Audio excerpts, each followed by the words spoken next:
અમદાવાદના જોધપુર શાક માર્કેટના વેપારીઓ અનશન પર ઉતર્યા છે। વર્ષોથી શાકભાજી વેચતા વેપારીઓની જગ્યા છીનવાઈ જતા વિરોધ થયો।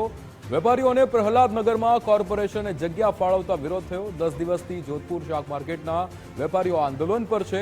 આંદોલનને 10 દિવસ થયા છતાં એએમસી દ્વારા કોઈ યોગ્ય ઉકેલ નથી લાવવામાં આવ્યો। 70 જેટલા વેપારીઓએ ઉપવાસ પર આંદોલનની શરૂઆત કરી છે।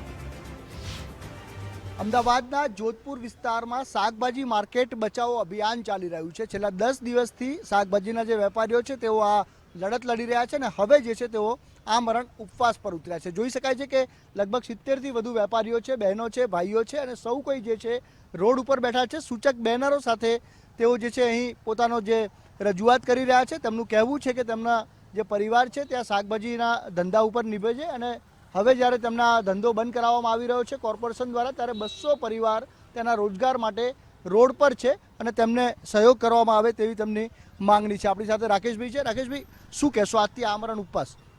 જી, સ્વરોજગાર એ અમારો ફંડામેન્ટલ રાઇટ્સ છે। આ તમામ લોકોને એવી જગ્યા ફાળવવા આવે કે જ્યાં ધંધો થતો નથી।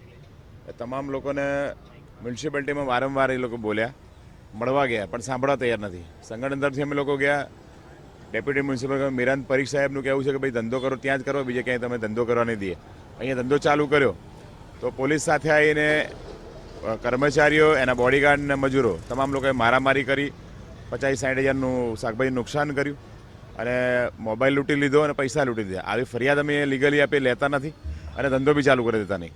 એટલે 10 દિવસથી બેઠા, નવરાત પૂરી થઈ, આજથી અમે ઉપવાસ ચાલુ કરીએ છીએ, આમરણ ઉપવાસ, કે જ્યાં સુધી અમારો રોજગાર ચાલુ નહીં થાય, અન્ય કોઈ જગ્યા ફાળવવામાં નહીં આવે, અમારો કેસ દાખલ નહીં થાય ત્યાં સુધી અમે ભૂખ્યા રહીશું। બિલકુલ, આ રીતની જે લડત છે બેન, કઈ રીતની પરિસ્થિતિ અત્યારે જે રીતે હવે તમે આમરણ ઉપવાસ ઉપર? અમારી બહુ પરિસ્થિતિ ખરાબ છે સાહેબ। 2 મહિના થઈ ગયા, અમે કોઈ ધંધોદારી કરતા નથી, અમે અહીંયા જ બેસ્યા છે। 10 દિવસ થઈ ગયા, આજે કોઈ જોવા આવતું નથી। અમારે ત્યાં ધંધો આપ્યો હોય, ત્યાં ધંધો નહીં થતો અમારે।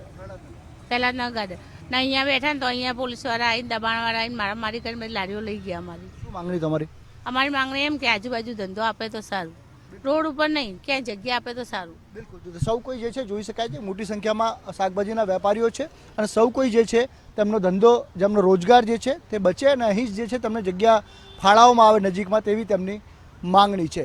અને જ્યાં સુધી આ માંગણી સ્વીકારવામાં નહીં આવે ત્યાં સુધી આમરણ ઉપવાસની જાહેરાત કરવામાં આવી છે અને લગભગ 70થી વધુ વેપારીઓ આ ઉપવાસમાં જોડાયા છે અને સૌ કોઈ જે છે હાલ નજરે પડી રહ્યા છે। કેમેરા પર્સન યોગેશ ઠક્કર સાથે સંજય જોશી, ગુજરાત ફર્સ્ટ, અમદાવાદ।